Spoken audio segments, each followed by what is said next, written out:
Selamat siang, ini 307. Nggak terasa kita sudah 300 video yang sudah kita sharing ya, untuk edukasi ilmu ekonomi politik. Kali ini saya akan membahas perkembangan terakhir mengenai banjir. Jadi, akar masalah banjir ini apa? Nah, ini ada satu artikel yang bagus ya, tapi gambarnya itu terbalik.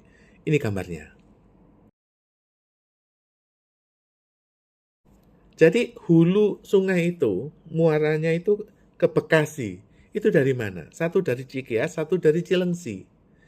Jadi kedua sungai ini sungai besar dan bertemunya itu di Pondok Gede di Jati Asih. Jadi daerah Pondok Gede, Jati Asih, Grand Galaxy sampai Kemang Pratama sampai stasiun Bekasi itu banjir luber. Bekasi itu lumpuh. Seluruh Bekasi itu banjir total. Bahkan wali kotanya nggak bisa pulang. Anehnya, sudah tahu itu adalah daerah sungai, daerah banjir, Kemang Pratama itu rumahnya wali kota di situ. Rumahnya Menteri PU, Pak Basuki itu di situ. Dan akibatnya apa? Akibatnya ya seluruh Bekasi sekarang lumpuh. Nah, dengan gambar ini ya, gambar yang peta yang ini penting.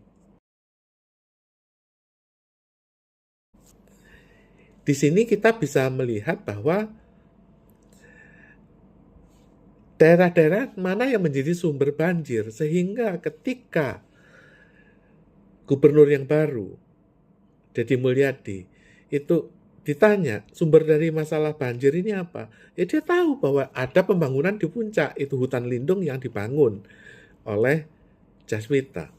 Ini linknya. Kami juga mohon maaf karena di puncak itu ternyata ada salah satu objek wisata yang dikelola oleh BUMD Jaswita yang bekerja sama dengan VTPN yang itu menggunakan areal tanah yang berada di puncak, dan tentunya pasti ini memiliki pengaruh terhadap kualitas curah hujan yang berdampak pada aliran air yang cukup deras bagi masyarakat.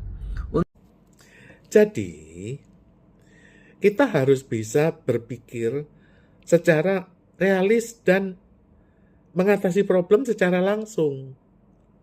Tetapi ya, pertanyaan selanjutnya adalah selain banjir, kenapa program-program dari kabinet Prabowo ini macet? Nggak ada program yang jalan. Program Cortex nggak jalan. Program perumahannya Menteri Marwar Sirait juga nggak jalan. Masalah PSN juga nggak jalan. Makan bergizi juga nggak jalan. Dan kenapa kok nggak jalan? Karena kita itu memiliki budaya yang tidak terus terang dan tidak langsung gitu loh, tidak direct gitu loh. Jadi kalau ngomong itu pakai kode-kode. Contohnya, ya ada yang bilang bahwa presiden kita itu ada dua, Jokowi dan Prabowo. Nggak ada tuh. Itu hanya stigma, hanya anggapan atau asumsi yang keliru, nggak realis gitu loh. Kalau nggak percaya presidennya itu siapa? Prabowo. Ya kamu kalau misalnya mau ganti Panglima TNI, suratnya dari mana? Nggak dari Jokowi, nggak mungkin lah. Itu loh.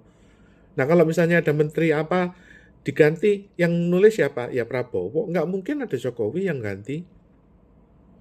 Dari mana Jokowi jadi presiden? Gitu loh.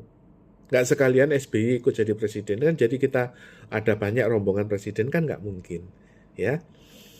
Tetapi gara-gara asumsi-asumsi atau komunikasi yang tidak langsung itu, banyak masalah yang tidak selesai. Contohnya, pagar laut. Sampai sekarang itu masalahnya apa?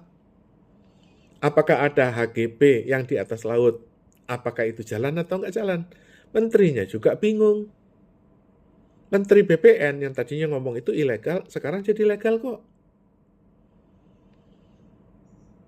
Yang katanya itu ada akses dari kampung kepada Pantai Indah Kapuk itu ditutup, lalu minta dibuka, sekarang ditutup lagi.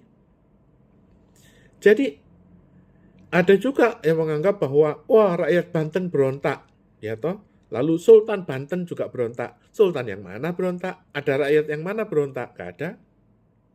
Yang mereka cuma demo-demo di medsos. Jadi kita ini negara medsos. Artinya masalah-masalah itu yang di lapangan tidak terlaksana.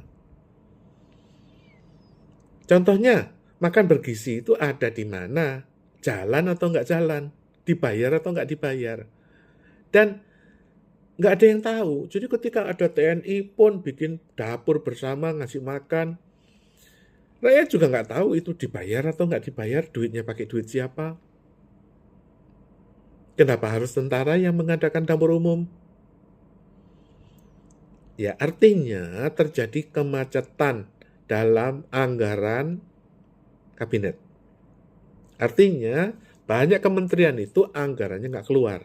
Banyak Menko, contohnya Menteri Koordinator yang baru itu seperti Yusril, ya, seperti Zulkifli Hasan.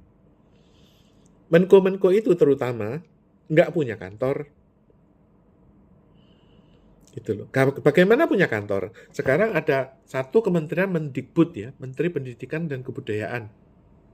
Ya, dipecah 4 menjadi Mendiknas, Menteri Pendidikan Nasional, Mendikti, Menteri Pendidikan Tinggi, Menteri Kebudayaan, gitu, Menteri Pariwisata, dipecah 4.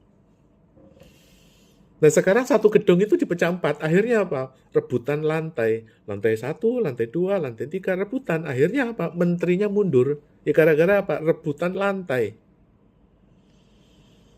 Oleh karena itu, pertanyaan selanjutnya adalah, kenapa anggaran ini kok macet? Ya anggaran macet karena apa? Anggarannya itu tidak terus terang gitu loh. Ada undang-undang yang mengatakan 20% anggaran untuk pendidikan. Iya. Kenyataannya enggak. Dari 20% itu termasuk bansos dipakai untuk pendidikan. Jadi anggaran pendidikan itu, dinas pendidikan itu diambil lagi dananya untuk bansos.